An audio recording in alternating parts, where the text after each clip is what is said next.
What's up, guys? It's Daniel. I'm going to be talking about AP versus running start classes and how that works in Washington State. So if that applies to you, if you're interested in learning the differences between those, particularly in Washington State, because that's where I've been doing college and stuff, then this will be a great video for you. So I'm going to be talking about 3 key points that I think are worth bringing up when we're thinking about, should I pursue a lot of AP classes or should I consider running start?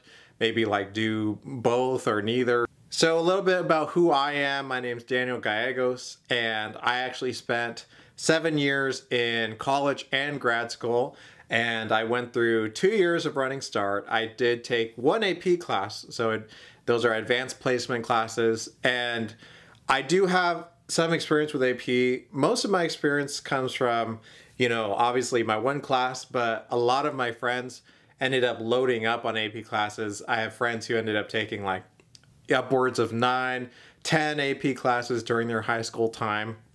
So my knowledge about AP comes from my personal experience in addition to friends who were doing that stuff. And then the bulk of my running start experience is personal experience. I went to Green River College. At the time it was Green River Community College in Washington State. So that's a little bit of my reference stuff there. So the first key point that I want to make about AP versus running start stuff is that AP or advanced placement classes are a lot more focused on busy work, in my opinion, than, actual college environment.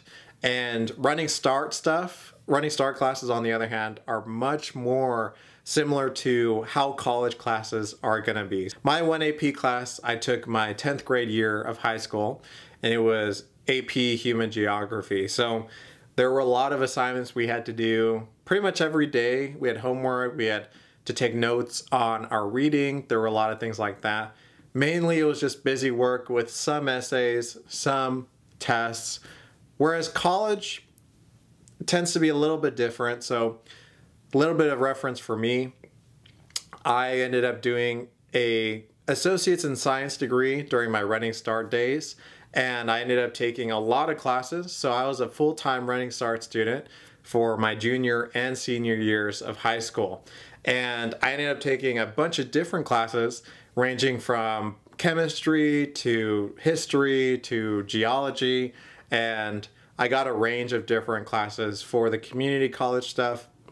After that, I went to do the rest of my 4-year stuff at Western Washington University, so also in Washington.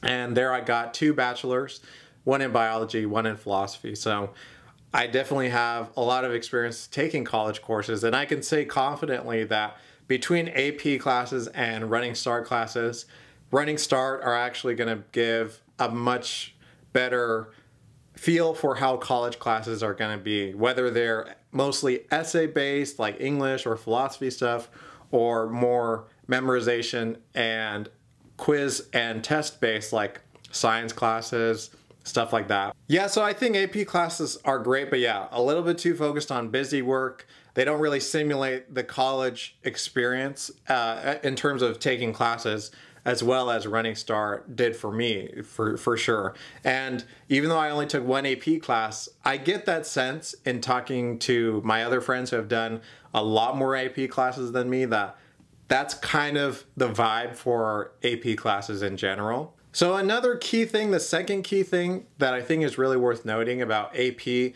versus running start, if you're considering one or the other, particularly in Washington State, is that AP classes, the amount of credits that you get in terms of college credits for the AP classes that you take, those credits aren't based off the grade that you earn in your high school class.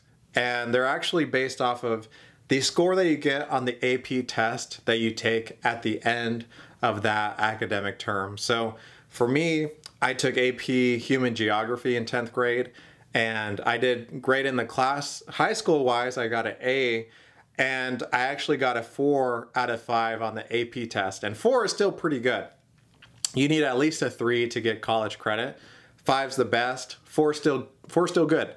But it's a little bit how do I put it? It's a little bit interesting to me that it's not like I got an A that transferred as an A to my college stuff. I actually got 4 credits for that class, whereas people who got a 5 on the test ended up getting 5 college credits for that class. Contrast that with my experience in Running Start. I ended up taking a bunch of classes and I did great in most of them. I ended up with a 3.91 GPA for community college stuff, and virtually all my classes transferred as the full 5 credits, depending, or however many credits they were.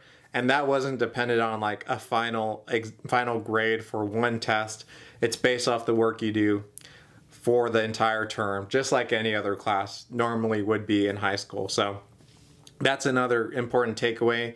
And again, even though I only took 1 AP class, that's true, or at least that was true of all AP classes during the time that I was doing them. So a third and final key takeaway, if you're considering AP at Running Start, is that at most Washington State, 4-year universities, there is a maximum amount or a cap on the amount of AP credits that you can transfer in. Whereas there isn't a cap on the total amount of, college credits that you can transfer in from Running Start. So, for instance, at the college I went to, Western Washington University, at the time I was enrolled, which wasn't that long ago, I started there in 2016, the total amount of AP credits that you could transfer was 45. And obviously that's great. That's a lot. That means you would have taken, at the very least 9 AP classes and gotten a 5 on all the AP tests, which is really good. Or you took more than 9 classes and ended up getting maybe like a 3 or a 4 on multiple AP tests. So either way is great.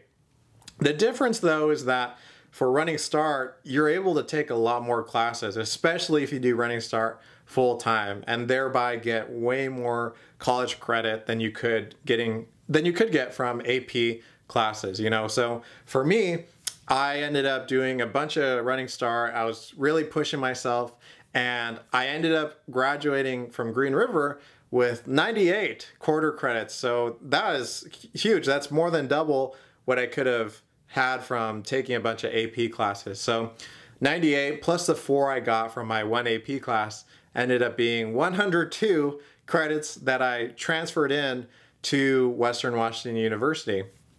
And that's great. What's cool too is that technically I was still a freshman, so I wasn't a transfer student. So I actually was basically a freshman, a first-year student technically with Western, because I graduated high school with my associates through Running Start. And in addition to that, I still had 102 credits going into my first year of college, technically. So it was awesome. Whereas the most I could have transferred in through AP would have been 45, So huge difference. So that's quarter credits. In terms of semester credits, it would be 102 times 0.66, so 2/3. And I'm pretty sure that's like 66, 67 semester credits. That's still way more than the amount of semester credits I could have transferred in from AP, which would have been 45 times 0.66, which is like 30 something, 30. So yeah, actually, yeah, 30. So way huge difference. More already, double what I could have transferred, whether I was going to a quarter credit school like Western or a semester credit school like Washington State University. So those policies may have changed in the last few years, but in general, I'm pretty confident that the guidelines are kind of similar now, where that you can still transfer in a lot more credits from Running Start than you could from AP. And like I said initially, in my opinion, Running Start is a better preparation for how college classes are actually going to be like than AP classes. And what I didn't even mention in this video is that Running Start in Washington State is free for anyone who wants to do it for their junior or senior years or both, like I did, and it's worth doing. Like, I have so many other thoughts on Running Start that I'll be posting in further videos, but I just wanted to give some 3 key takeaways for the differences between AP and Running Start in Washington State. So if that interests you, feel free to leave a comment. I would love to help you out if you're trying to navigate this stuff. And let me know any thoughts that you have. Thanks so much for watching. Thanks again for watching. Take care. All right. Bye.